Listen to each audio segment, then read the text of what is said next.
What's going on, everybody? Kalipa's Tech here, coming back at you with another video.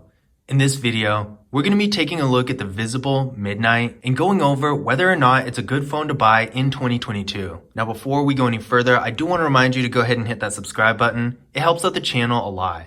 And if you want to learn more about this phone, be sure to check out my beginner's guide and tips and tricks videos for it as well. But with that being said, let's get started. So this phone has a 6.52-inch LCD display with a resolution of 720p, a PPI of 269, and an aspect ratio of 20:9. We got a water drop notch up here for the front-facing camera, and this camera is 8 megapixels. Now overall, the display does look pretty decent for what it is. Spec-wise, it's pretty standard issue for an entry-level phone like this. Pretty much every phone in this price range is going to have the same exact kind of specs, and although 6.52 inches is pretty normal, it is still a really good size all around. It's not going to be too big to hold in your hand or carry in your pocket comfortably, but at the same time, it's also going to be decently large for content consumption. So everything is going to show up larger on it, so if you're reading, it's going to be a good one for that because it has a tall and narrow form factor, so more stuff is going to fit on the screen and you won't have to scroll as much. And if you're watching a video or something like that, it's going to have a nice cinematic look to it. So overall, if you're doing lots of content consumption, things are going to be decently good on this phone. Now, as far as the actual picture itself goes, it is decently sharp. Not the best, but considering that it's only 720p, it is pretty acceptable. I do have the brightness at 100% right now, and while not being the brightest display out there, again, it is pretty normal for this price range. All in all, by itself, I do think this display is pretty good, but compared to pretty much every other phone in the price range, it's not really going to stand out a whole lot. Now, the viewing angles aren't really the best on this phone. You really have to be looking at it straight on in order to see it really well. But for just a regular LCD display, that's pretty expected. The overall design does look pretty decent. Again, I know I keep saying this, but it's pretty much the truth. This design doesn't really stand out from any other phone in this price range. It looks pretty much the exact same. In fact, I could probably name a bunch of phones that look exactly like this. But with that being said, it doesn't really look any worse than normal. Now for storage, we're getting 32 gigabytes of internal storage with this phone with microSD card expansion. Now I personally think the storage really isn't that great. I know it is only an entry-level phone, but in this day and age, 32 gigabytes really isn't that much. Even for the average user, you're probably going to go through that pretty fast. Right now, I'm using 14.98 gigabytes on this phone, and it's taking up 47% of the total storage. Now, most of that is actually just being used by the system, which you can't not have.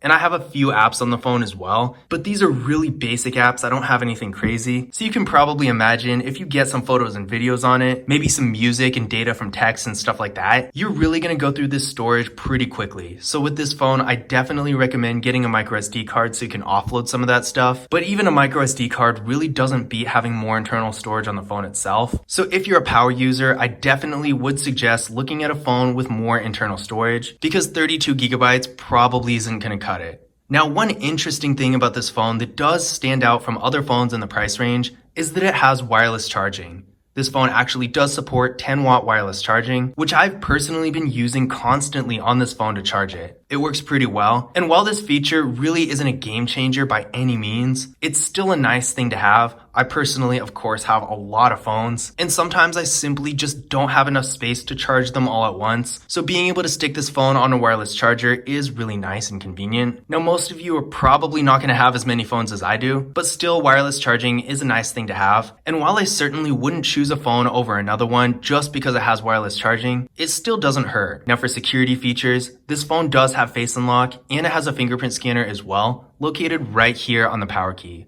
I really like this spot for it because if you're going to be touching your power key to wake up the display anyway, being able to unlock it at the same time is always nice. And it's cool that it has both options, so if you're in a situation where you can't use face unlock at the moment, you can always use the fingerprint scanner and vice versa. But with that being said, let's go ahead and give the fingerprint scanner a try and see how well it works. There we go, one more time. And there we go. As you can see, this fingerprint scanner is real fast and responsive. Pretty much everything you could ask for in a fingerprint scanner, so no issues here. Now taking a look at the rear camera setup, we got a triple camera here with a 13 megapixel main camera, a 5 megapixel ultra wide camera, and a 2 megapixel depth sensing camera. So this is a pretty good camera setup. There's no macro camera, but in my opinion, macro cameras are more of a niche type of feature, and an ultra wide camera is a lot more useful. It has a lot more practical application for the average user. So I am happy with this setup. Now here's some photos taken with the main camera of the phone. As you can see, they are pretty decent for what it is. They're not amazing by any means, definitely not anything near $1,000 flagship level, but at the same time, if you want to get some nice photos for social media or something like that, they're definitely usable. The colors and details look really nice, but one thing I can really appreciate about this phone is how bright these photos are. Because a lot of time in lower end phones like this, even in amazing lighting, sometimes the photos just aren't very bright just because the sensors on lower end phones tend to be a little weaker than maybe a mid-level phone or a higher end phone. So again, if you're trying to get some photos you want to keep, whether it's for social media or something else, this phone is going to get the job done. Now here's a photo taken with the ultra-wide camera. This photo turned out surprisingly well, but there is still a little distortion, so just keep in mind that with this phone, as with pretty much any ultra-wide camera, unless you're talking about the highest end flagship phones, photos taken with an ultra-wide camera are typically going to be a little bit lower quality than a photo taken with the main camera. But with that being said, it still does take some decently nice photos that are usable in most situations. Now this was a photo taken with portrait mode. I'm actually pleasantly surprised with how this came out. The background was blurred really nicely, and I could honestly barely tell what the subject of this photo was even supposed to be myself, but the phone clearly figured it out and it does look nice. Now this photo wasn't nearly as bright as the others, but there are lots of factors to that. So the bottom line is, portrait mode definitely does work on this phone. And again, if you want to take photos with it that you're actually going to keep, it will get the job done. Now for video, this phone is really nothing special. It can shoot in up to 1080p in both the rear and front cameras. So pretty normal, nothing out of the ordinary. Now if you're going to be shooting videos that you want to keep, whether it's B-roll or something with audio in it, I'd probably avoid doing that with this phone because the video quality really isn't the best. But if you're using it for Snapchat or something like that, then it should be okay. Now internally, this phone is getting 3 gigabytes of RAM with the MediaTek Helio P22 processor. I ran a Geekbench 5 benchmark test on the phone, and it came back with a single core score of 147 and a multi-core score of 820. So it's really not bad, but keep in mind these scores don't really mean a whole lot unless you have something to compare them to. So I would recommend running this test on your current device and comparing it to this score to see if this phone would be an upgrade. But with that being said, the phone has been running pretty smoothly for me. There haven't been too many performance issues, although a couple apps, like Geekbench 5 itself, have crashed on this phone. Now this doesn't really happen very often, but if you're going to be on your phone constantly, you're bound to run into the same issue from time to time. So I would say if you're more of a heavy user, you might want to consider going with a different device with maybe a stronger processor. But if you're just going to be casually using your phone and don't really plan on doing a whole lot of heavy activities or being on it all the time, then it will get the job done and you probably won't run into too many issues. Now for the battery, this phone does have a pretty average battery, definitely not small by any means, but not really that large either. So we're getting a 4,000 milliamp hour battery that supports 10 watt fast charging. Now the fast charging is definitely a nice bonus because if you're in a situation where you need to charge it up faster, it's of course going to come in handy. Now as far as the size goes, a 4,000 milliamp hour battery again is not small by any means. You're going to get plenty of battery life throughout the day, and down the road, since you already are going to get more battery life than you need,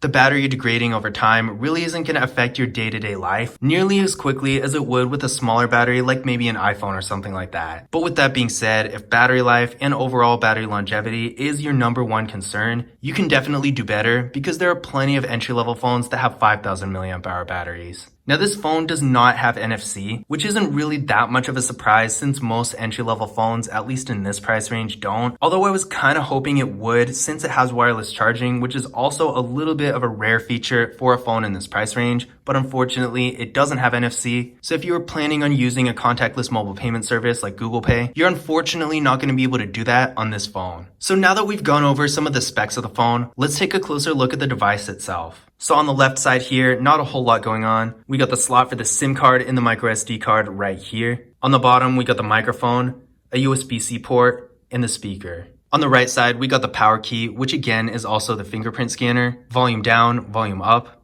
On the top of the phone, we got a 3.5mm headphone jack and the noise canceling microphone.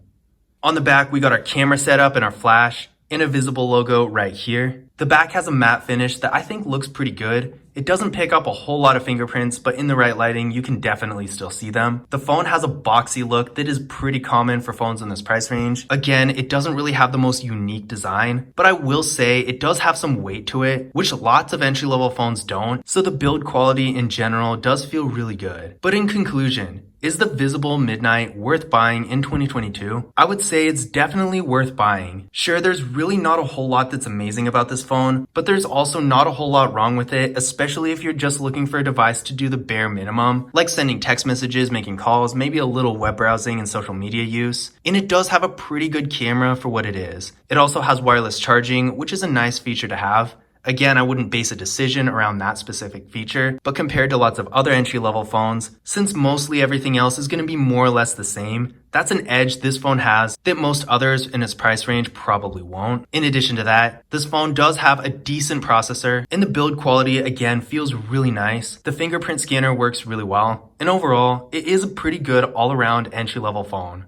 But I hope you guys enjoyed the video, and I hope you found this information useful as well. Again, if you want to learn more about the phone, be sure to check out my beginner's guide and tips and tricks videos for it as well. But that's it for this video. Don't forget to leave a thumbs up and subscribe to the channel. And as always, I will see you in the next one.